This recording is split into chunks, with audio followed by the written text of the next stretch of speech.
Summer holidays வந்தாச்சு நம்ம GT Holidays வந்தாச்சு. GT Holidays, South India's #1 travel brand. மார்க்கெட்லயே கம்மி சேதாரத்துல இன்னும் 1% தள்ளுபடி கொடுப்போம். ஓகே, வைரநக கேரட்டுக்கு 5000 தள்ளுபடி கொடுப்போம். தள்ளுபடி திருவிழா நாமக்கல்ல திருச்செங்கோடு மெயின் ரோட் எர்ணாபுரத்துல இருக்கிற ஸ்பைரோ பிரைம் பப்ளிக் ஸ்கூல்ல +2 போர்டு எக்ஸாம்ஸோட சேர்த்து நீட் அண்ட் JEE கோச்சிங்கும் கொடுத்துட்டு இருக்காங்க. வணக்கம் பிருத்திவி. எடப்பாடி பழனிசாமி இவர் தான் இன்னைக்கு லைம் லைட்ல இருக்கக்கூடிய பெரிய அரசியல்வாதியா இருக்காரு. நேத்தி காலையில வரைக்கும் நாங்க எங்க பில்டிங்கை பார்க்க தான் வந்தோம், பாஜக தலைவர்களை சந்திக்க வரோம்னு சொல்றதெல்லாம் ஊடகங்கள் சொல்ற கற்பனை செய்தியெல்லாம் சொல்லிட்டு ராத்திரியோட ராத்திரியா ரகசியமா போய் சந்திச்சுட்டு வந்துட்டாரு. அது தொடர்பான போட்டோக்கள்லாம் வெளியானதுக்கு அப்புறம் தான் ஏன் மாத்தி மாத்தி பேசுறாருன்னு கட்சிக்குள்ளேயே ஒரு பிரச்சனை வந்துச்சு. இதுல பல கண்டிஷன் போடப்பட்டிருக்கு. இந்த சைட்ல சில கண்டிஷன், அந்த சைட்ல சில கண்டிஷன். இது என்னங்கிறதை விரிவா பேசிடுவோம்.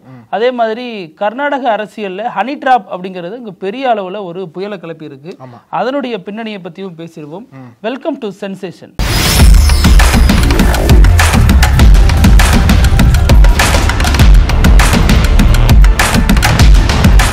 நீங்க சொன்னது போலயே பிருத்திவி, எடப்பாடி பழனிசாமி இப்போ சென்னை வந்துட்டாரு. நான் பேச ஆரம்பிக்கிறது கொஞ்ச நேரம் மட்டும் தான் சென்னை வந்தாரு. இந்த திடீர் டெல்லி பயணம் இந்தியா முழுக்கவே பெரிய பேசு பொருளா மாதிரி இருக்கு. ஏறக்குறைய அதிமுக பாஜக கூட்டணி உறுதி அப்படின்றாங்க. ஏன்னா இந்த அளவுக்கு பேச்சுவார்த்தை நடந்திருக்கு, அதுவும் அமித்ஷா அளவுக்கே பேசியிருக்காங்க அப்படின்னா ஏறக்குறைய கூட்டணி உறுதியாயிருச்சு, இரண்டு தரப்புலையும் பேச ஆரம்பிச்சுட்டாங்க அப்படின்லாம் சொல்றாங்க. இதுல குறிப்பா சொல்லணும் அப்படின்னா இந்தியன் எக்ஸ்பிரஸ் ஒரு ஆர்டிகல் போட்டிருக்காங்க. அதுல என்ன சொல்றாங்க அப்படின்னா, எடப்பாடிக்கு ஏதோ ஒரு வகையில பிரஷர் வந்திருக்கு, அந்த பிரஷரை காரணமா வச்சுதான் அவரே இறங்கி டெல்லிக்கு போயிருக்காரு. ஏன்னா எடப்பாடி பழனிசாமிக்கு ஒரு ஆப்ஷன்ஸ் எதுவுமே இவருக்கு தெரியல. அடுத்த ஆண்டு தேர்தலில் திமுக வீழ்த்துறதுக்கு ஆப்ஷன்ஸ் எதுவுமே எடப்பாடி பழனிசாமி கிட்ட இல்ல. ஏன்னா முன்னாடி என்ன எதிர்பார்த்தாரு அப்படின்னா, கூட்டணிக்குள்ள விசிகா வருவாங்க, கம்யூனிஸ்ட் கட்சி வருவாங்கன்னு சொல்லிட்டு எதிர்பார்த்தாரு. அதையும் தாண்டி விஜய் கூடுதலா பேச்சுவார்த்தை பண்ணாங்க இல்லையா, ஆனா எதுவுமே எடப்பாடி பழனிசாமிக்கு ஒர்க் அவுட் ஆகல. ரெண்டாவது என்னன்னா, இப்போ திமுக வீழ்த்தணும் அப்படின்னா இந்த பக்கம் ஸ்டாலினோட இமேஜ் கொஞ்சம் ஸ்ட்ராங்கா இருக்கிறது ஆர்டிகல் சொல்றாங்க. எதுக்கு சொல்றாங்க அப்படின்னா, சமீபத்தில் அவரோட வெற்றி ஆகட்டும், ரெண்டாவது இப்போ தென்னிந்தியால ஆன்டி பிஜேபி தலைவரா ஸ்டாலின் வராரு, ஒரு தேசிய முகமா மாறுறாரு ஸ்டாலின். சமீபத்தில் கூட தென்னிந்திய மாநில தலைவர்கள்லாம் ஒன்றிணைஞ்சு மீட்டிங் எல்லாம் போட்டாரு இல்லையா, தொகுதி மறுவரைக்கு அகைன்ஸ்டா பேசினார் இல்லையா. அதுலயே ஆன்டி பிஜேபி முகமா தென்னிந்தியால ஸ்டாலின் மாறுறாரு. தேசிய அளவுல அவருக்கு இன்ஃப்ளூயன்ஸ் போற சமயத்துல நம்மளுக்கும் தேசிய அளவில் ஒரு பேக்கப் வேணும், அப்படி இருந்தா மட்டும்தான் அடுத்து வரக்கூடிய தேர்தலில் திமுக வீழ்த்த முடியும் அப்படின்ற முடிவோட தான் எடப்பாடி இந்த நிலைமைக்கு வந்திருக்காரு போல. அதாவது நம்மளுக்கும் பாஜக சப்போர்ட் இருந்தா மட்டும் தான் முடியும், பாஜகவுக்கும் நம்ம சப்போர்ட் இருந்தா மட்டும் தான் திமுக வீழ்த்த முடியும். அதனால கூட்டணி சேர்ந்துடலாம், கூட்டணி வச்சுக்கலாம் அப்படின்ற முடிவு எடுத்துட்டு தான் இதுக்கு டெல்லிக்கே போயிருக்காரு. டெல்லியில போய் அமித்ஷா சந்திச்சு பேசியிருக்காங்க. ஒரு 2 மணி நேரம் சந்திப்பு நடிச்சதா சொல்றாங்க இல்லையா. இதுல எடப்பாடி தரப்புலையும் கொஞ்சம் கண்டிஷன்ஸ் வச்சிருக்காங்க. அதே டைம்ல அமித்ஷா தரப்புலையும் சில டிமாண்ட்களா வச்சிருக்காங்க. இந்த டிமாண்ட்கள் எல்லாமே இரண்டு தரப்பையும் அதிர்ச்சி அடைய வச்சிருக்குன்னு தான் சொல்லணும். அதிமுக சைட்ல என்ன கண்டிஷன் வச்சாங்க அப்படின்னா, பாஜக மாநில தலைவரை ஓரங்கட்ட வேண்டாம். ஆனா என்னன்னா, எடப்பாடிக்கு கோபம் இருக்கு அவர் மேல. ஏன்னா அவரால் தான் கூட்டணி உடஞ்சுன்னு சொல்லிட்டு அதிமுக சொல்லிட்டு வராங்க இல்லையா. இந்த டைம்ல பாஜக மாநில தலைவர் இருக்கட்டும், ஆனா அவருக்கு மேல ஒரு கமிட்டி போட்டு நம்ம கூட்டணி இது பண்ணணும். அதாவது அவரோட இன்ஃப்ளூயன்ஸை குறைச்சு, அவரோட அதிகாரத்தை குறைச்சு அவருக்கு மேல ஒரு கமிட்டி போடணும். அந்த கமிட்டியில ஹெச் ராஜா, நைனா நாகேந்திரன் போன்ற உறுப்பினர்கள் அந்த கமிட்டியில் இருக்கணும். அந்த கமிட்டியோட தலைமையில தான் நாங்க கூட்டணி பேச்சுவார்த்தை வச்சுப்போம் அப்படின்ற மாதிரி சொல்றாங்க. ஏன்னா டைரக்டா கூட்டணிக்கு தயார்னு சொல்றாங்கன்னு வச்சுக்கோங்களேன், இப்ப பாஜக மாநில தலைவரை பார்க்க வேண்டியிருக்கும். அந்த ஒரு சந்திப்பை தவிர்ப்பதற்காகவும் அவரோட அதிகாரத்தை இறக்குவதற்காகவும் இந்த ஸ்டீரிங் கமிட்டி ஒன்று போடணும்னு சொல்லிட்டு அதிமுக தரப்புல ஒரு கண்டிஷன் வச்சிருக்காங்க. இன்னொரு முக்கியமான கண்டிஷன் என்ன சொல்றாங்க அப்படின்னா, அமித்ஷாட்ட நீங்க எங்கள்கிட்ட பேச்சுவார்த்தை பண்ணீங்கன்னா எங்களுக்கு எதிரி இருக்காங்களா கட்சியில, அதாவது கட்சியை விட்டு வெளில போனவங்க டிடிவி தினகரன், ஓபிஎஸ், சசிகலா, அவங்கள்ட்ட பேச்சுவார்த்தை பண்ணக்கூடாது, எங்களோட மட்டும் தான் பேச்சுவார்த்தை பண்ணணும், எங்களோட தான் கூட்டணிக்கு வரணும் அப்படின்ற மாதிரி கண்டிஷன்ஸ்லாம் அதிமுக பக்கம் வச்சிருக்காங்க. நேத்திக்கு நடந்த ஒரு பேச்சுவார்த்தை என்பது முதற்கட்ட பேச்சுவார்த்தையா சொல்றாங்க. இனி வரக்கூடிய நாட்கள்ல, வரக்கூடிய மாதங்கள்ல இன்னும் பல கட்ட பேச்சுவார்த்தைகள்லாம் தொடர்ந்து நடக்கும், அதுக்கப்புறம் தான் கூட்டணி உறுதி பண்ணப்படும் சொல்லிட்டு சொல்றாங்க. இது அதிமுகவோட சில முக்கியமான கண்டிஷன்ஸ். மறுபக்கம் அமித்ஷா என்ன கண்டிஷன் வச்சிருக்காரு அப்படின்னா, பாஜக அதிமுகவோட கூட்டணி வைக்கணும் அப்படின்னா ஈக்குவலான சீட் ஷேரிங் இருக்கணும் அப்படின்ற மாதிரி கேட்டிருக்காரு. அதாவது 234 தொகுதிகளில் அதிமுக 117, பாஜக 117 இப்படிதான் போட்டி போடணும். ரெண்டாவது, இந்த கூட்டணி அடுத்து வரக்கூடிய சட்டமன்ற தேர்தல் ஜெயிச்சிட்டாங்க அப்படின்னா அதிகார பகிர்வு, அதாவது பவர் ஷேர், அந்த அமைச்சரவையில கூட பாஜகவினருக்கு இடம் வேணும் அப்படின்ற டிமாண்டை அமித்ஷா வச்சிருக்காரு. இதுல 2021ஆம் ஆண்டு நடைபெற்ற சட்டமன்ற தேர்தலில் பாஜகவும் அதிமுக கூட்டணி இருந்தாங்க. அந்த தேர்தலில் பாஜக 20 இடங்கள்ல தான் போட்டி போட்டாங்க. போட்டி போட்டு 4 இடங்களும் ஜெயிச்சாங்க இல்லையா? இப்ப வந்து 5 ஆண்டுகள்ல பாஜக வந்து டிமாண்ட் அப்படியே 100 எகிரி இருக்கு. 117 இடங்கள் போட்டி போடுவோம்னு சொல்லிட்டு அமித்ஷா கேட்கிறார். இதுதான் பாஜகவோட கண்டிஷன் அமித்ஷா வச்சிருக்காரு. எடப்பாடி பழனிசாமி கண்டிஷன்ஸ் வச்சிருக்காங்க. இந்த கண்டிஷன்ஸ் வந்து கட்சிக்குள்ள எப்படி ஒரு பெரிய குழப்பத்தை ஏற்படுத்த போகுது? ஏன்னா அந்த கண்டிஷன்ஸ்லாம் இங்க இருக்கக்கூடிய தமிழக பாஜக ஏத்துக்குவாங்களா? இங்க இருக்கக்கூடிய மாநில தலைவரை ஓரங்கட்டி அவரோட முக்கியத்துவத்தை குறைச்சு ஸ்டீரிங் கமிட்டி போடணும் அப்படின்ற ஒரு வாதத்தை வந்து இங்க ஏத்துக்குவாங்களா? அப்படி இல்லை அப்படின்னா அமித்ஷாவோட கண்டிஷன்ஸ் அதிமுகவினர் ஏத்துக்குவாங்களா அப்படின்ற பல குழப்பங்கள் நீடிச்சிருக்கு. இனி வரக்கூடிய நாட்கள்ல அடுத்த கட்ட பேச்சுவார்த்தைகள்ல ஏறக்குறைய அந்த கூட்டணி உறுதியாயிருச்சு. ஆனா அடுத்த கட்ட பேச்சுவார்த்தைகளை அபிஷியலா வெளியில சொல்லிடுவாங்க அப்படின்னு சொல்றாங்க. எடப்பாடி வந்து கூட்டணி உறுதியாகல, இதை பத்தி பேசல அப்படின்னா மறுபடியும் மறுத்துக்கிட்டே வராரு. அவர் என்னதான் மறுத்தாலும் வெளில தெரியும் அமித்ஷா ஒரு 2 மணி நேரம் என்ன பேசுவாங்க. ஆமா, அதான் அரசியல்வாதிகள் பேசும்பொழுது அரசியல் இல்லாம எப்படி இருக்குங்கிறது ஒரு பார்வை. ரெண்டாவது, அவர் டெல்லிக்கு போறதுல இருந்தே அங்கே இருந்து அந்த ரகசியமான சில வேலைகள் ஆரம்பிச்சிருச்சு. டெல்லிக்கு போறாரு அப்படிங்கிறது அந்த கட்சியில இருக்கக்கூடிய மூத்த தலைவர்கள் பலருக்கும் தெரியல, அங்க இருக்கக்கூடிய தொண்டர்களுக்கு தெரியல. ஏன்னா எப்பொழுதும் எடப்பாடி பழனிசாமி விமான நிலையம் வரும்பொழுது அங்க தொண்டர்கள் வந்து வழி அனுப்பி வைப்பாங்க. அதே மாதிரி மூத்த தலைவர்களும் வந்து வழி அனுப்பி வைப்பாங்க. அந்த அடிப்படையில் பார்த்து நேற்று ரகசியமா கிளம்பியிருக்காரு. அதற்கப்புறம் வேலுமணி, KP முனுசாமி எல்லாம் போயிருக்காங்க. டெல்லியினுடைய முகம் அதிமுகவுக்குன்னா தம்பிதுரை. அதே மாதிரி சட்ட ரீதியான பிரச்சனைகள் எல்லாமே CV சண்முகம் தான் ஹேண்டில் பண்ணிட்டு வராரு. சோ இந்த நிலையில இவங்க இந்த முக்கியமான தலைகள் எல்லாம் ஒன்னா போயிருக்கிறது கண்டிப்பா கூட்டணி தான் அப்படின்னு சொல்லப்பட்டுச்சு. ஆனா எடப்பாடி என்ன சொன்னாரு, நான் வந்து கூட்டணிக்காக போகவே இல்லை, அதை பத்தி நாங்க பேசவே இல்லை அப்படின்னாரு. ஆனா எப்ப அப்பாயின்மெண்ட் வாங்கியிருப்பாங்க? அவர் என்ன சொல்றாரு, நாங்க வந்து கட்டிடம் திறக்க வந்தோம், அப்பாயின்மெண்ட் இருக்கான்னு கேட்டோம், கொடுத்தாரு, உடனே பேசணும் அப்படிங்கிறாரு. இதெல்லாம் நம்புற மாதிரியா இருக்கு அப்படிங்கறது பலருடைய ரியாக்ஷனா இருக்கு. அதே நேரம் ரொம்ப முக்கியமான விஷயம் பாத்தீங்கன்னா, நீங்க ஒரு ஆர்டிக்கல்ல அவருக்கு ஒரு நெருக்கடி இருக்குன்னு சொன்னீங்க இல்லையா? அது என்ன நெருக்கடினா, அந்த ஈரோடுல ராமலிங்கம் அப்படிங்கிற ஒரு வீட்டுல ரெய்டு நடத்தினாங்க. ஆமா, அந்த அமலாக்கத்துறை ரெய்டுல 600 கோடி ரூபாய்க்கு மேல சில ஆவணங்கள் சொத்துக்கள்லாம் பறிமுதல் பண்ணப்பட்டிருக்கு. அதை காட்டி, ஏன்னா அந்த வந்து எடப்பாடி வந்து அவரோட ஆட்சி காலத்துல டெண்டர் வந்து அந்த குடும்பத்துக்கு நிறைய கொடுத்திருக்காரு. அவங்க யாருன்னா எடப்பாடி மகன் மிதுனுடைய சகலை குடும்பம். அவர் எடப்பாடி மகனும் அந்த நபரும் ஒரே வீட்டுல பெண் எடுத்திருக்காங்க. அந்த அடிப்படையில இந்த டெண்டர் சமாச்சாரங்கள்லாம் நடந்திருக்குன்னு சொல்லப்படுது. சோ இது வந்து நேரா எங்க வந்து முட்டுதுன்னா மறுபடியும் எடப்பாடி பழனிசாமி வந்து முட்டுது. சோ இதனாலதான் எடப்பாடி இறங்கி டெல்லிக்கு போயிருக்காரு. கூட்டணி வேணும்னா பிஜேபி தான் அதிமுக அலுவலகம் ராயப்பேட்டைக்கு வந்திருக்கணும். அதற்கு தலைங்கீழா எடப்பாடி அங்க போனதனுடைய பின்னணி அமித்ஷா சில ஃபைல்களை காட்டி அவர் மிரட்டினதா தகவல்கள் செய்திகள்லாம் வெளியாயிருக்கு. அதை நீட்சியா பார்த்தோம்னா எடப்பாடி வேற வழி இல்லாம ஆமா சொல்ல வேண்டிய நிலைக்கு தள்ளப்பட்டாரு. அதுவும் இல்லாம மீட்டிங்கோட தொடக்கத்துலதான் அதிமுக தலைவர்களும் அமித்ஷா சந்திச்சு பேசியிருக்காரு. அதற்கு அடுத்து கொஞ்ச நேரம் கழிச்சு எடப்பாடி அமித்ஷா மட்டுமே பேசுனதாக சொல்லப்படுது. ஆனா எப்படி பேசியிருப்பாங்க, என்ன லாங்குவேஜ், கம்யூனிகேஷன் லாங்குவேஜ்னு தெரியல, அப்படிதான் செய்திகள் வருது. ஆனாலும் அதுக்கான ஆள் வச்சிருப்பாங்கன்னு வச்சுங்க. இதுல என்ன சிக்கல் அப்படின்னா, அமித்ஷாவினுடைய நிபந்தனைகள்ங்கிறது பெருசா எதுவும் இல்ல. OPS சேர்த்துக்கணும், TTV சேர்த்துக்கணுங்கிறதெல்லாம் அவர் கொண்டு வரல. ஆனா இது ஆப்போசிட்டா எடப்பாடி சொல்றாரு, சேர்த்துக்காதீங்கன்ற மாதிரி சொல்றாரு. ஆமா, இன்னொரு சோர்ஸ் என்ன பண்றாங்கன்னா, பாஜக மாநில தலைவர் என்ன சேலஞ்ச் பண்ணிட்டாரு, எங்க கட்சி தலைவர் ஜெயலலிதா அது மாதிரி அண்ணாவை ரொம்ப மலினமா பேசிட்டாரு, அதனால அவர் இருக்கும் பொழுது கூட்டணி வச்சுக்கிட்ட எனக்கு சிக்கலை தரும். ஒண்ணு, நீங்க சொல்ற மாதிரி அவரது அதிகாரத்தை குறைக்கணும். இன்னொன்னு, அவரை தமிழ்நாட்டு அரசியலிருந்து அப்புறப்படுத்தி நீங்க MP ஆக்குங்களோ என்னமோ பண்ணீங்க.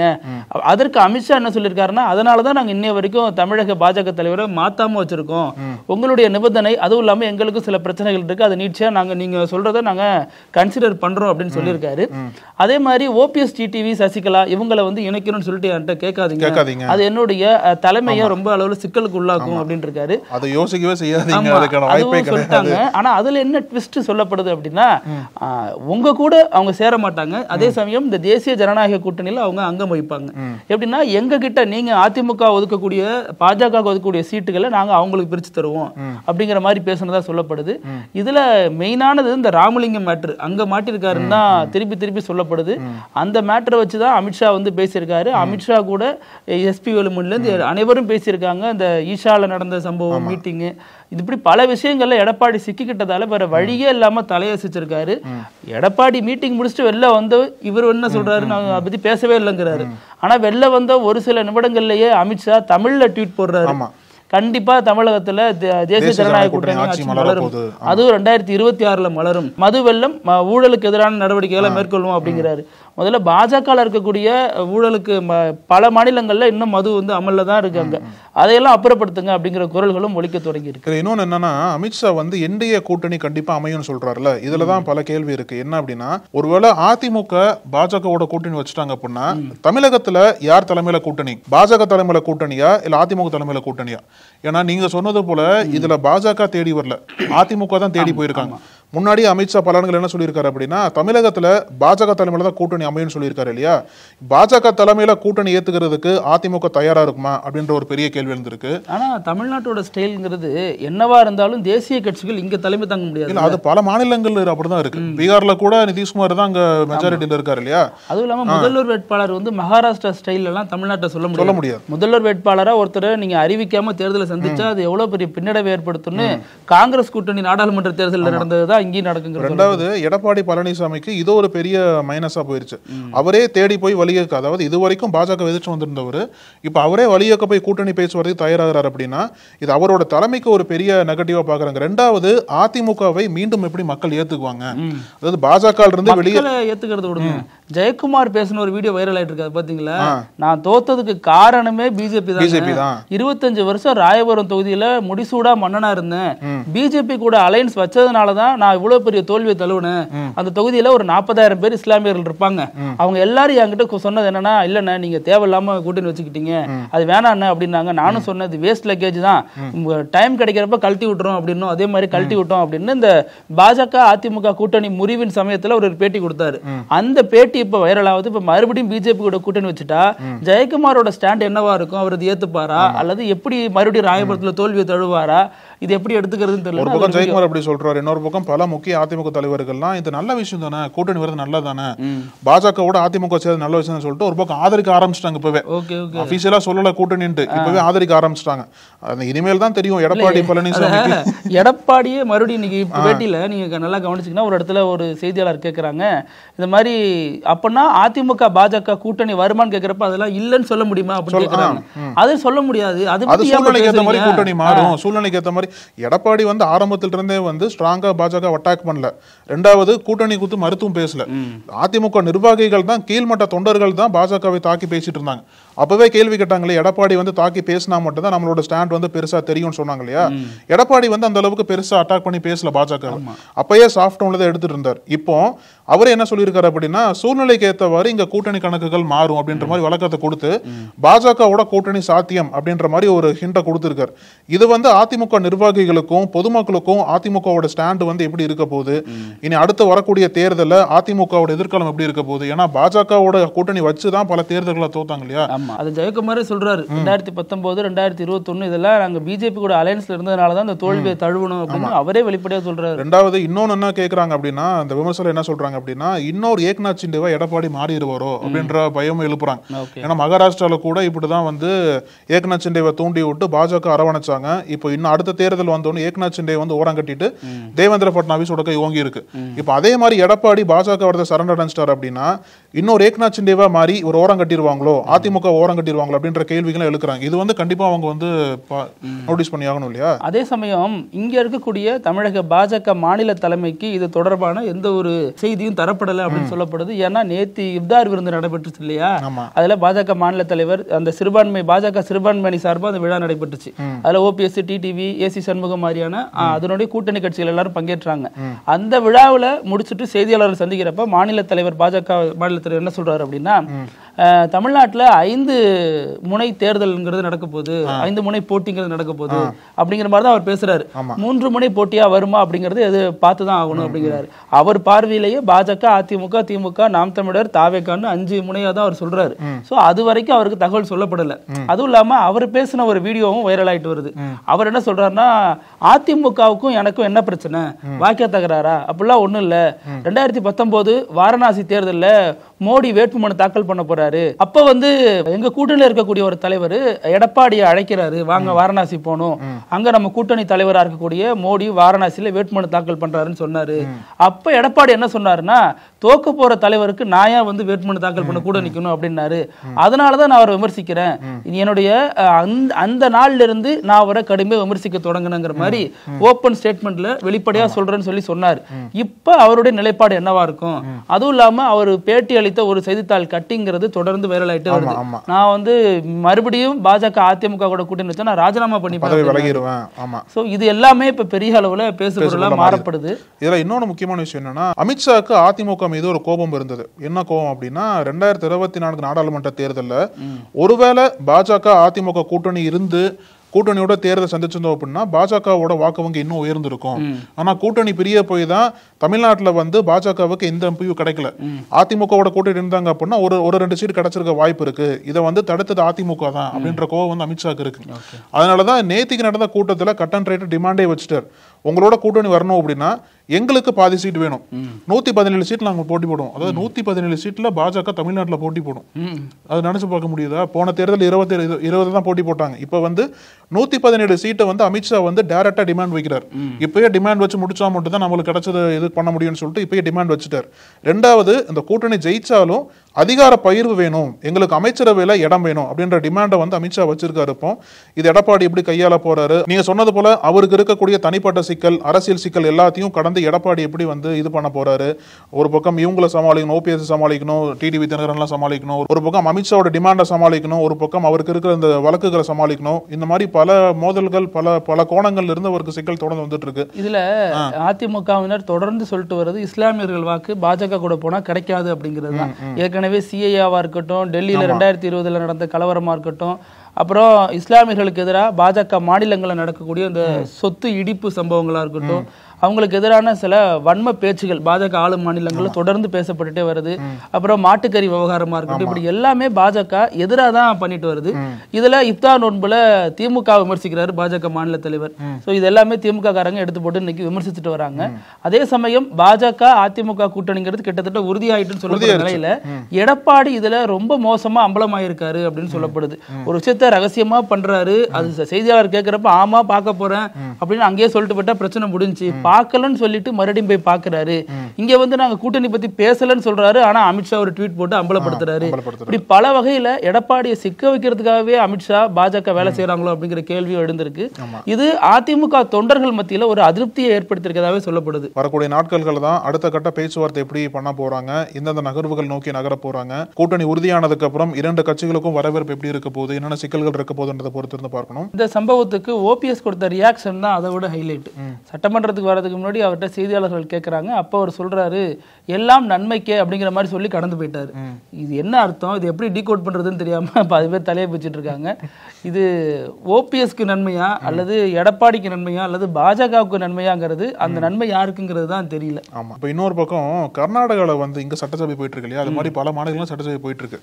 கர்நாடகா சட்டசபையை ஒழுக்கி போட்டிருக்கக்கூடிய மிகப்பெரிய விவகாரம் என்ன அப்படின்னா ஹனி ட்ராப். இந்த ஹனி ட்ராப் விவகாரம் வந்து கர்நாடகா சட்டசபையை வந்து ஆட்டி படைச்சிருக்குன்னு சொல்லணும். அந்த அளவுக்கு பெரிய விவகாரம் மாறி இருக்கு. என்ன நடந்திருக்கு அப்படின்னா, ஒரு கர்நாடகா அமைச்சரே ஒருத்தர் சொல்றாரு, ராஜண்ணான்னு சொல்லிட்டு ஒரு அமைச்சர், அவர் என்ன சொல்றாரு அப்படின்னா, ஏமாலையும் சரி 48 எம்எல்ஏக்கள் மீதும் இந்த ஹனி ட்ராப்பை பயன்படுத்தி சிக்க வைக்க பார்த்துருக்காங்க. அதாவது ஆபாச வலையில வீழ்த்துவன்னு சொல்லுவாங்கல்ல, அதான் ஹனி ட்ராப்னு சொல்லுவாங்க. அதை பயன்படுத்தி 48 எம்எல்ஏக்களை சிக்க வைக்க பார்த்துருக்காங்க அப்படின்ற ஒரு குற்றச்சாட்டை வந்து அசம்பிளிலேயே வைக்கிறார். இது அப்படியே வந்து கர்நாடக அரசுக்கு எதிராக திரும்புது. இதை பாஜக காரங்க என்ன சொல்றாங்க அப்படின்னா, இது காங்கிரஸ் தலைவரே நடத்தக்கூடிய ஒரு இதுதான், காங்கிரஸ் தலைவரே இந்த மாதிரி ஹனி ட்ராப் பண்ணி காங்கிரஸ் ஆட்களை வந்து மடக்கி பிடிச்சி இந்த ஆட்சியை கவிழ்த்து அவர் சிஎம் அவரை ட்ரை பண்றாரு, சித்தராமையாவுக்கு அகைன்ஸ்டா அந்த காங்கிரஸ் தலைவர் பண்ணிட்டு இருக்காரு, அவரால் தான் ஹனி ட்ராப்பை நடத்தப்பட்டது அப்படின்ட்டு பாஜக நேரம் சொல்லிட்டு வராங்க. இப்போ இந்த அமைச்சர் வைக்கக்கூடிய குற்றச்சாட்டு, ஒரு பக்கம் அமைச்சர் வந்து ஃபார்முலா கம்ப்ளைண்ட் வந்து பண்ணல, சும்மா ஒரு லெட்டரை வந்து உள்துறை அமைச்சருக்கு எழுதியிருக்காரு, இந்த மாதிரி விசாரிங்க, இது ஒரு பெரிய குற்றமா போயிட்டு இருக்குன்னு சொல்லிட்டு விசாரிக்க சொல்லி கேட்டிருக்காரு. அது இன்னும் அடுத்த கட்டத்துக்கு நகரல. ஆனா இன்னைக்கு என்ன பண்ணாங்க அப்படின்னா, கர்நாடக அசம்பிளியில இந்த ஹனி ட்ராப் விவகாரத்தை கையில் எடுத்த பாஜகவினர் தொடர்ந்து கோஷம் போட்டிருக்காங்க இந்த விவகாரத்துக்கு அகைன்ஸ்டா. அதனால வந்து இந்த கர்நாடக சட்டசபையோட சபாநாயகர் வந்து 18 பாஜக எம்எல்ஏக்களை வந்து 6 மாதம் சஸ்பெண்ட் பண்ணியிருக்காரு. இதுவும் தேசிய அளவில் பெரிய செய்தியா மாறி இருக்கு. ஏன்னா அதுக்கு பாஜகவினர் வந்து பெரிய எதிர்ப்பு தெரிவிக்கிறாங்க. இங்க இருக்கக்கூடிய அதுவும் எம்எல்ஏக்கள் மீதே இந்த மாதிரி ஒரு ஹனி ட்ராப் பண்றாங்க அப்படின்னா அதுக்கு எதிராக நாங்க குரல் கொடுக்குறோம், நீங்க வந்து எங்களை சஸ்பெண்ட் பண்றீங்க அப்படின்ற குற்றச்சாட்டை திருப்பி வைக்கிறாங்க. ரெண்டாவது, இந்த சஸ்பென்ஷன் வந்து உடனே நீக்கப்படுமா இல்ல நீக்கப்படாதா அப்படின்ற கேள்விகள் தொடர்ந்து எழுதிருக்கு. இந்த ஒரு ஹனி ட்ராப் என்பது கர்நாடகத்துல ஒரு புது அரசியல் மோதல் ஏற்படுத்தியிருக்குன்னு சொல்லலாம். அப்புறம் நம்ம நிகழ்ச்சியினுடைய கடைசி பகுதியாக இருக்கக்கூடிய இப்படி இல்லாமா நடக்கும் அப்படிங்கிறது, ஏற்கனவே பல நாடுகள்ல குழந்தை பெற்றுக்கொள்ற விகிதம் ரொம்ப கம்மியா இருக்கு. இங்க தமிழ்நாடு இந்தியாவை பொறுத்த வரைக்கும் தென்னிந்திய மாநிலங்கள் வஞ்சிக்கப்படுதுன்னு இப்படி பல விஷயங்களுக்கு அடித்தளமா இருக்கிறது பிறப்பு விகிதம் குறைவா இருக்கு. இத பிலிப்பைன்ஸ் மக்கள் வேறு மாதிரியா கையாளுறாங்க. எப்படின்னா இது எதுக்கு குழந்தை அல்லது எப்ப பெத்துக்கணும், நம்ம பொருளாதாரத்துல ரொம்ப ஸ்டடி ஆகிட்டு தான் குழந்தை பெத்துக்கணும், குழந்தை பெத்துக்கிறதுனா அது எப்ப பெத்துக்கலாம், எத்தனை குழந்தை பெத்துக்கலாம்னு இதை திட்டமிட்டுட்டே இருக்காங்க. இன்னும் சிலர் என்ன பண்றாங்கன்னா பிலிப்பைன்ஸ்ல குழந்தை வேண்டாம், நாய் பூனையோட வாழ்ந்துடலாம், அதுவே புள்ள மாதிரி நினைச்சு வாழ்ந்துடலாம் அப்படின்னு இந்த பக்கம் திசை திரும்பிட்டாங்களாம். குழந்தை பெத்துக்கிறத விட அதிகமா வீட்டுல ஒரு வளர்ப்பு பிராணி வைக்கிறது தான் பிலிப்பைன்ஸ் மக்களுடைய இப்போதைய பெரிய ஒரு சம்பவமா மாறிட்டு இருக்கு. இது அங்க இருக்கக்கூடிய அரசை வந்து ரொம்ப கவலைக்குள்ளாக்கி இருக்கு. இதே மாதிரி போனீங்கன்னா நாளைக்கு பூனை ஆட மாட வச்சாடா நான் ஓட்டு வாங்க முடியும், இப்படி பண்ணாதீங்கடா, நாடு சின்னதா போயிடுன்னு அதை எப்படி உங்களை காப்பாற்ற போதும், குழந்தைங்கன்னா வளர்ந்து காப்பாத்துவாங்க, இது எப்படி உங்களை காப்பாற்று வந்து அப்படின்னு குடும்பத்தையும் காப்பாற்றணும், நாட்டையும் காப்பாற்றணும், குழந்தைய பெத்துக்கோங்க அப்படிங்கிறது தான் பிலிப்பைன்ஸ் நாட்டினுடைய குரலா இருக்கு. ஒரு காலத்துல நாய் பூனையே ராஜாவாயிரம் போல் இருக்கு பிலிப்பைன்ஸ். இதே மாதிரி பல செய்திகளோட நாளைக்கு சந்திக்கலாம். நன்றி. தொடர்ந்து பேசலாம். நன்றி. நக்கீரன் டிவிக்கு சப்ஸ்கிரைப் செய்யுங்கள். உங்கள் ஆதரவே எங்கள் பலம். ஆசிரியர்களுக்கு நண்பனாகவும் மாணவர்களுக்கு ஆசானாகவும் திகழும் தேர்வு வழிகாட்டி. ஒவ்வொரு பாடத்திற்கும் அனுபவமிக்க ஆசிரியர்களின் துல்லியமான தெளிவான விடைகள். CNC இருக்கு, தேர்வு பயம் எதற்கு? இது தீரன் பப்ளிஷிங் ஹவுஸ் விற்பனை வெளியீடு.